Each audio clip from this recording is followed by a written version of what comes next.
Давайте на минуту представим, что интернет полностью исчез из нашей жизни. Представили? Уверена, что каждый из вас нарисовал у себя в голове абсолютно разную картину. У кого-то это крах всего, кто-то примет такую новость как данность и спокойно продолжит жить свою повседневную жизнь, а кто-то лишится работы или потеряет друзей. Стоит отметить, что для каждого из нас интернет играет важную роль в повседневной жизни, но и вместе с этим он несет множество угроз для наших с вами финансов и персональных данных. Последние 3 года тема кибербезопасности стала очень актуальной, особенно в сфере профилактики дистанционного мошенничества. Миллиарды рублей утекают в карманы мошенников из карманов добропорядочных граждан. Мошенники ежедневно придумывают и сразу же применяют в деле новые сценарии мошенничества. Это и кража аккаунтов в социальных сетях через поддельную премиум-подписку, кража учетных записей на портале госуслуги, звонки от лица ведомств, например, ФСБ, МВД, Банка России и другие. Звонки от имени руководителей с использованием дипфейк-симуляции голоса и видео, фейковые лотереи и конкурсы, а также фальсификация банковских операций и счетов на оплату и даже провокация на противоправные действия. Несмотря на то, что государство не перестает создавать барьеры для мошенников на законодательном уровне, количество их жертв растет в геометрической прогрессии. И в новом выпуске передачи про деньги мы говорим о кибербезопасности.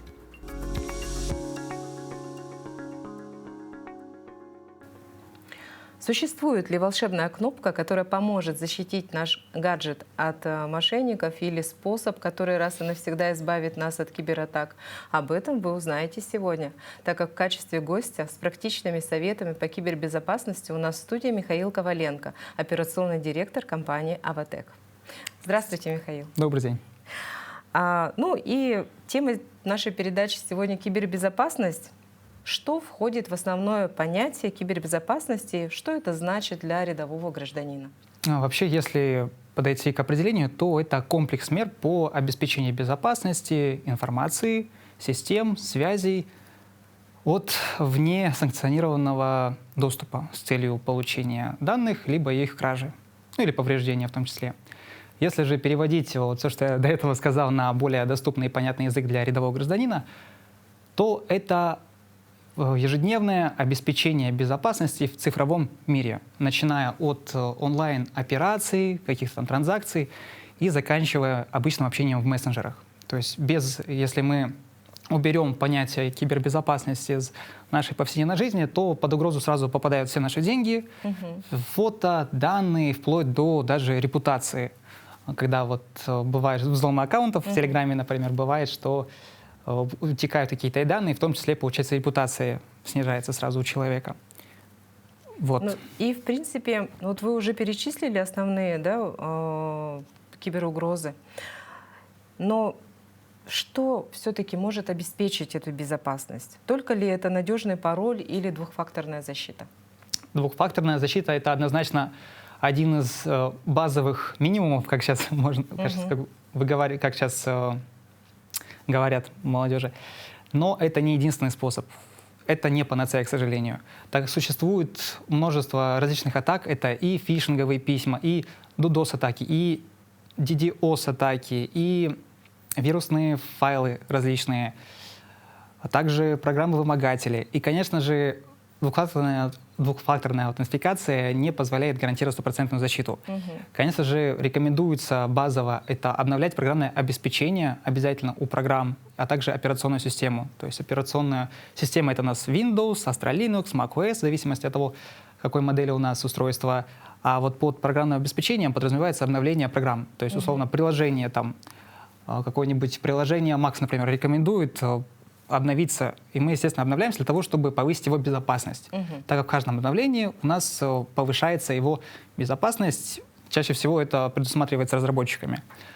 Также это использование VPN, также рекомендуется как одна из мер защиты.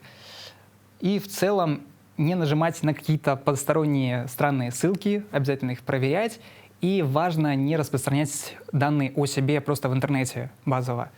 То есть доверять только проверенным людям, не писать везде о себе все сразу, потому что это может стать для кого-то подсказкой для пароля того же самого. Мгм. Ну вот вы сказали, ну, озвучили VPN, да? Ну, большинство же пользуются ими. Насколько это небезопасно? А, Где хранятся данные VPN? Вот проще, простыми словами спрошу. не у нас. Не у нас. У нас, да.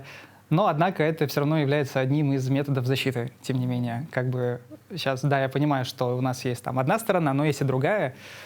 Вот, но все равно это считается одним из методов защиты. Но я думаю, что нужно напомнить телезрителям то, что все, что хранится не у нас в стране, за это, к сожалению, наше законодательство никак не отвечает, да. да, и защитить гражданина не может. Но также VPN — это не только про то, что, как мы в общепринятом понятии, VPN также может использоваться и для того, чтобы подключаться условно удаленно к своему рабочему месту, так как мы используем конкретный IP-адрес при подключении. То есть он может использоваться, и мы можем сами создать VPN, который будет работать для упрощения нашей жизни.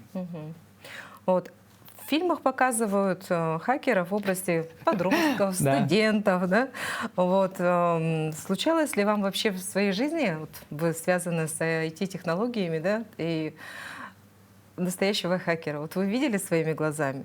И стоит ли вообще их бояться? И если стоит их бояться, например, ну вот не так скажу, не про хакеров сейчас, да, вот хакеров я вот оставляю этот вопрос, стоит ли их бояться. Второй момент.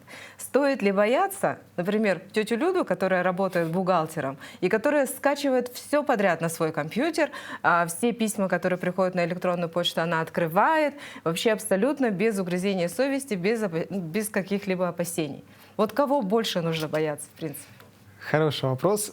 Отвечая на первую его часть, да, хакеров я видел, но это были белые хакеры. Это как раз-таки вот сотрудники МВД бывшие, которые теперь работают у нас в компанию и, наоборот, как бы свои знания теперь на благо стараются направить. То есть знания, экспертизу заложить в продукт, который будет обучать и не позволит распространяться вредоносным данным и действиям.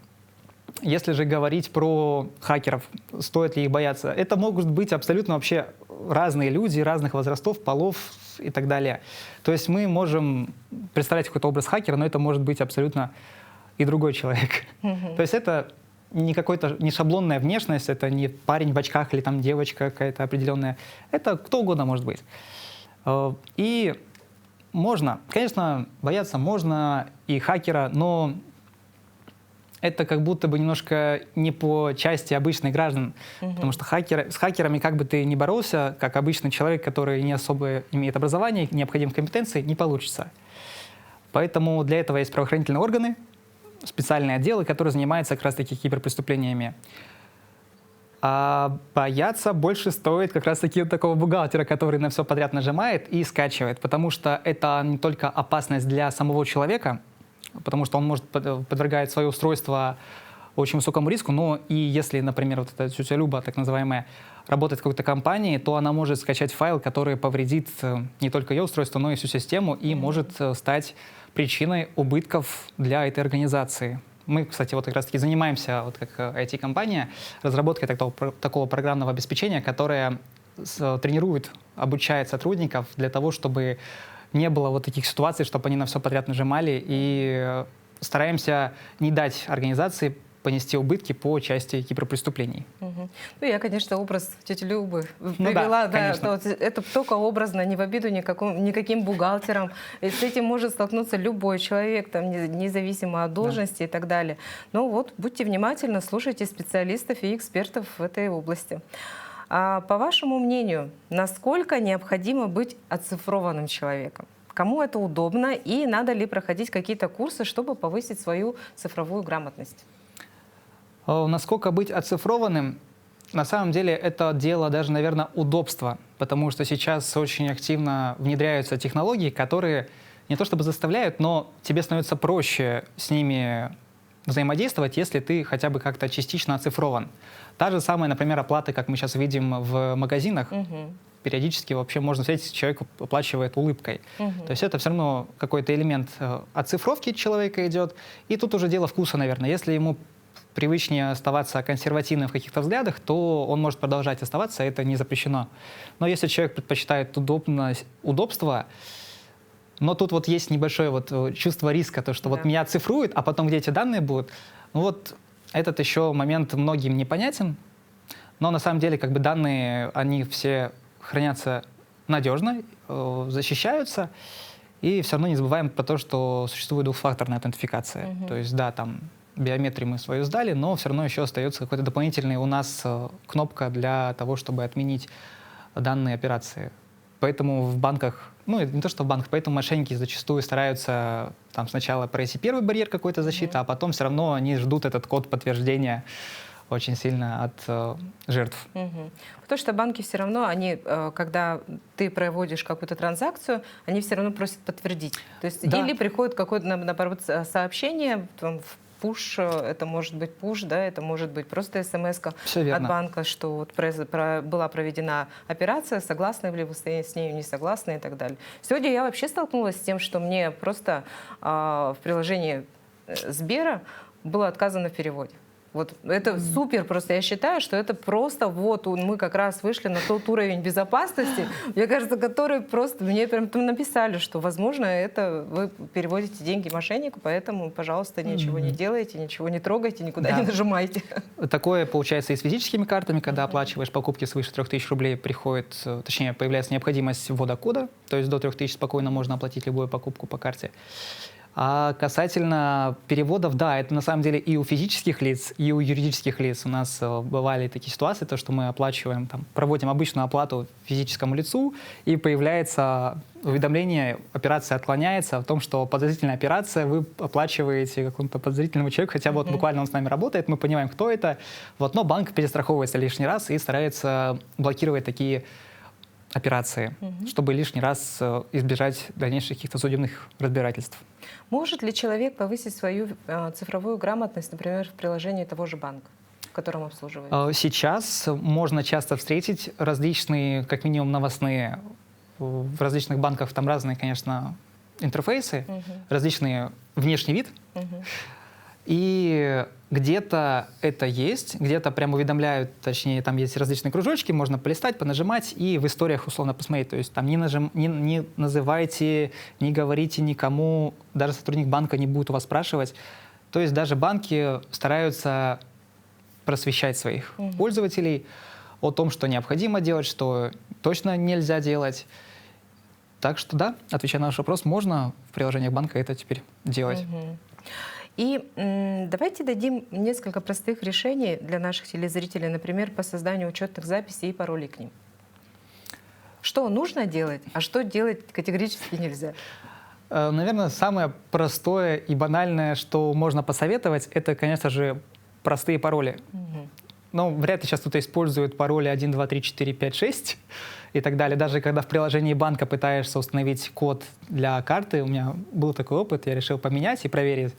Ввел 1, 2, 3, 4 или 4 нуля, он не дал просто физически его сделать, потому что это слишком простой. И в случае потери карты там какой-то гражданин может взять и воспользоваться твоей картой. Поэтому обязательно какие-то сложные пароли, если мы говорим про какие-то сервисы в интернете, то это большая, маленькая, то есть заглавная буква, какой-то символ, цифры, и это может даже быть не связан там, с днем рождения, с фамилией, с девичьей, это какой-то абсолютно набор символов может быть. Сейчас как раз-таки есть большое количество сервисов, которые позволяют сгенерировать пароль, который человек бы сам вряд ли придумал, и его потом ввести, сохранить можно как на устройстве самом, то есть это компьютер Google даже иногда предлагает, или там другие браузеры, да, все верно, предлагают сохранить. Также существует программа менеджера паролей, который специально заходишь туда, вносишь, чтобы туда зайти, необходимо еще с телефона подтвердить, что это ты, то есть тоже своего рода двухфакторная аутентификация, который будет хранить твои пароли. И тогда уже можно не бояться там потерять не знаю что. Но если телефон потеряешь, конечно, это будет плохо. Но сейчас, в принципе, удаленно даже можно заблокировать свой телефон и не дать мошенникам доступа к нему. Вот. Поэтому, опять же, это генерация паролей, не выдумываем простые, и менеджер паролей, который как раз-таки будет все это сохранять. Ну и Вообще, в принципе, я советую записывать. Пишите в блокнотик. Блокнотик Да. оставляйте дома, и из дома он никуда не денется. Ну, только если какой-нибудь форс-мажор, там, Ну, не зависящие от вас обстоятельства, не повлияют на его утерю. Да? Да, так многие делали, когда, особенно вот с криптокошельками, когда начиналась эта история, надо было записать пароль из 12 слов, и его записывали просто не на бумажке, никаких там цифровых старались не писать, чтобы в случае потери телефона не потерять доступ к этим 12 словам. Ну Главное вот. потом их было не потерять. Да, это тоже очень важно. Как же организация обеспечивает высокий уровень кибербезопасности, чтобы не допустить утечки данных? И этот вопрос беспокоит вот с того момента, как произошла такая ситуация с компанией Аэрофлот. Да. На самом деле Аэрофлот был не первый, кто открыл эту даже не триаду, а целую серию атак. Техническую часть, наверное, я опущу, почему это произошло. Итог в том, что, как показывает статистика, 90% атак успешных происходит именно по причине человеческого фактора. И Аэрофлот стал тем самым, тоже вошел в эту статистику 90%, он стал жертвой человеческой ошибки. Так как, опять же, технические моменты опускаем, итог такой, то, что необходимо проводить обучение своих сотрудников. Это также помимо обучения важно менять пароли. Сейчас вот в каких местах я ранее работал, была система, которая, скажем так, заставляла менять пароли каждые определенно там 90 дней, каждые 3 месяца. Но была необходимость в замене, потому что бывает, что утечка паролей происходит, но из-за того, что сотрудники меняют, мошенники уже там не могут получить доступ извне к системе. Поэтому важно и обновлять, и не только обновлять свои пароли, но и обновлять знания, опять же. Поэтому руководителям организации я советую заниматься обучением своих сотрудников. Поэтому, кстати, это не только по причине того, что это важно с точки зрения безопасности, но это еще и снимает риски отчасти. То есть если директор не позаботился о том, чтобы учить сотрудников, и происходит такой инцидент, он несет персональную ответственность. Если же сотрудник проходил, поставил свою подпись о том, что прошел обучение, то, получается, это уже персональная ответственность сотрудника о том, что он нарушил, хотя знал, что не надо нарушать. Но в этом есть логика. Да, все верно. Да. И в этом есть логика, и, в принципе, тогда человек уже будет быть более ответственным. Да, он уже будет понимать, как, что это личная его ответственность. Тетя Люба, которая скачивает что-то, 10 раз подумает, прежде чем что-то открыть, да? Или прежде Ну да, чем что-то... штрафы, потому что хорошие очень. Да, ну я думаю, что наши коммерческие организации возьмут это на заметку и будут использовать такой уровень защиты уже у себя. Да. А какие практические советы вы можете дать родителям с детьми? Ведь, например, родителям дошкольников, а также взрослым, которые являются сотрудниками компании, и пожилым людям в целом. Ну вот, например, по категориям давайте. Вот для детей мы рекомендуем это, для взрослых это. Если говорить про детей, то здесь можно использовать даже родительский контроль. Есть родители, которые дают своим детям с самого детского возраста телефоны, и важно все-таки фильтровать, чтобы именно родитель смог отфильтровать информацию, которую видит ребенок. То есть это и контент, и как раз-таки информация в части файлов, ссылок, которая поступает ребенку. В родительском контроле ты можешь настроить необходимые доступы, так сказать, информации, которую получает ребенок. Если же мы говорим про взрослое, точнее, поколение, то есть там вот уже не дети, да. Ну, вот но я, еще, например, да? то это, опять же, обучение. Обучаться, анализировать критическое мышление. Здесь очень оно важно, чтобы человек не без разбора нажимал, а понимая, пусть да, у нас много информации поступает за день, но важно спокойно посмотреть вообще, что там за ссылка, какой адрес. Есть сервисы, которые позволяют проверить даже, вредоносная ли эта ссылка или нет. Проверять. Это и касается и рабочей почты, и касается личной почты. Ну и в целом, как бы, это не только про ссылки, это и про звонки. Сейчас очень много социальной инженерии придумали для того, чтобы всячески воздействовать на человека, его атаковать, подвергать его различным там вещам. Это и под видом прокуратуры, МВД, сотовые операторы, у вас заканчивается договор, необходимо. Очень много разных схем, и, конечно же, все их пересказать своим родным иногда просто нет возможности предупредить.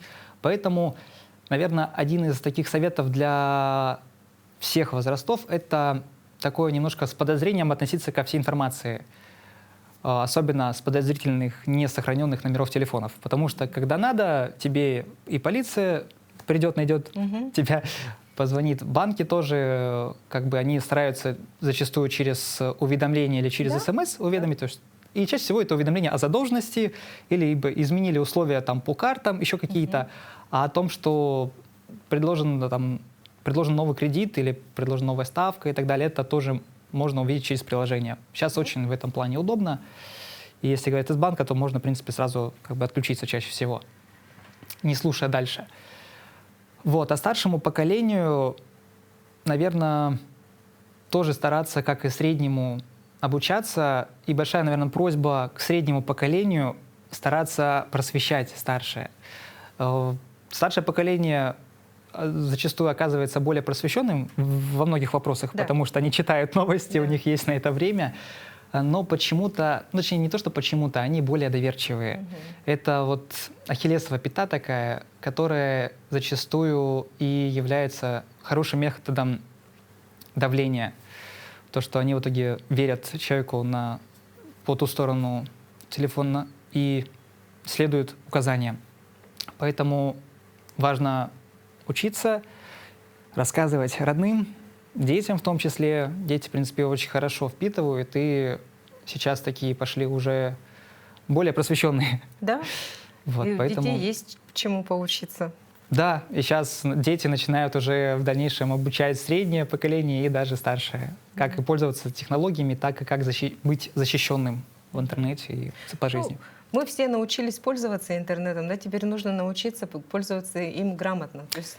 Да, к сожалению, с увеличением количества пользователей, с увеличением технологий увеличиваются и риски. Это неизбежно, и важно к этим рискам быть готовым. Поэтому, да, обучение наше все. Я уверена, что после ваших практических рекомендаций наши телезрители станут более грамотными в цифровом мире и применят ваши рекомендации на деле прямо сегодня. Благодарю вас, Михаил, за очень интересное интервью. А зрителям напомню, что забота о собственной безопасности — это наша с вами ответственность.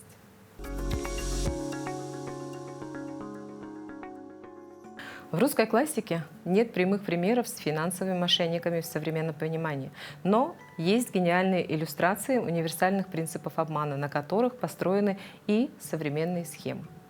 Лучший пример — это комедия Николая Васильевича Гоголя «Ревизор». Почему именно она? Потому что главный мошенник Хлестаков — это архетип социального инженера, который использует не технические уловки, а человеческие слабости, такие как доверчивость, страх, жадность и желание выслужиться. Вот как сценарии из «Ревизора» работают против современных финансовых мошенников. Давайте рассмотрим это в виде основных правил, которые Гоголь написал в 1835 году. Правило первое. Не давайте волю страху. Мошенники используют тактику создания дефицита, времени и угрозы. Все как в наше время. Что происходит в «Ревизоре»? Городские чиновники в ужасе от приезда ревизора. Их ослепляет страх и заставляет поверить в первую же удобную версию, что Хлестаков и есть ревизор. Они не проверяют информацию, действуя в панике. Параллель с мошенниками в наше время. Звонок из банка или из прокуратуры. Ваш счет взломан. Чтобы спасти деньги, срочно переведите их на безопасный счет. Или ваш родственник в беде, нужны срочные деньги. Мошенник искусственно создает ситуацию кризиса, чтобы вы отключили логику и действовали на эмоциях. Как же звучит защита по-гоголевски? Остановиться, успокоиться, проверить информацию независимым способом. Герои «Ревизора» могли бы отправить курьера с официальным запросом или навести справки, но они этого не делают из-за страха. А вы всегда можете положить трубку и перезвонить в свой банк по официальному номеру с его сайта, например. Правило второе. Не поддавайтесь на благородство и авторитеты. Мошенники используют тактику фишинга и доверия. Что происходит в ревизоре? Хлестаков не представляет никаких документов. Его авторитет основан на его собственном хвастовстве и лести, которую ему расточают чиновники. Он говорит то, что они хотят услышать. Параллель с мошенниками.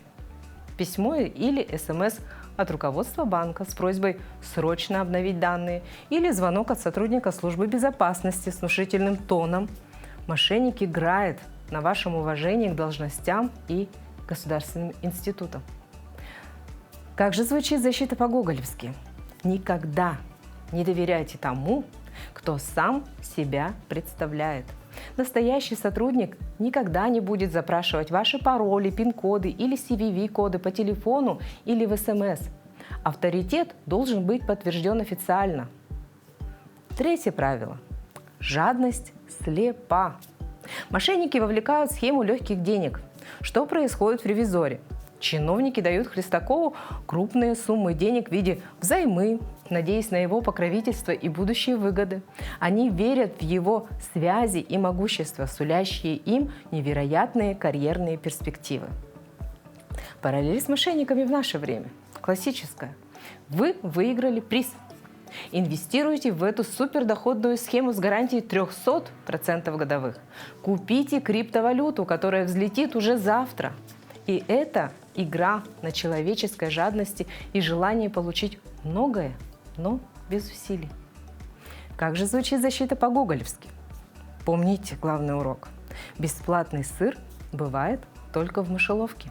Если предложение кажется слишком выгодным, чтобы быть правдой, скорее всего, это обман. Ну и четвертое правило.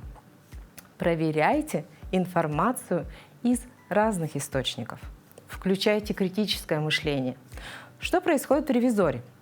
Все действие построено на том, что никто не удосужился перепроверить личность Хлестакова. А ведь достаточно было бы отправить человека в гостиницу с официальным запросом или просто спокойно поговорить, задать уточняющие вопросы. Какую параллель с мошенниками видим мы сейчас? Мошенник просит сохранить все в тайне. Это секретная операция. Никому не говорите, чтобы лишить вас возможности посоветоваться с семьей, с друзьями или банковским сотрудником, которые сразу бы распознали обман. Как звучит защита по-гоголевски в этом случае? Посоветуйтесь с кем-то. Расскажите о предложении или требовании близкому человеку.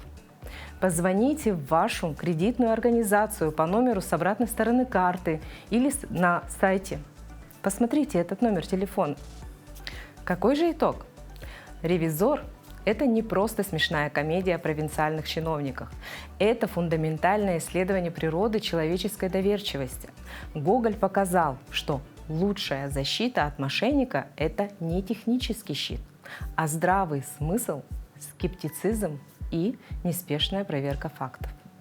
Главный вывод для современного человека, который можем мы сделать из этого произведения – пауза и проверка – ваш главный козырь против любой мошеннической схемы. Не повторяйте ошибок героев Гоголя, которые, поддавшись панике и лести, добровольно отдали свои деньги проходимцу. Читайте классику, друзья. Записывайтесь в библиотеке. С вами была Рита Якушева в передаче «Про деньги». До новых встреч в эфире.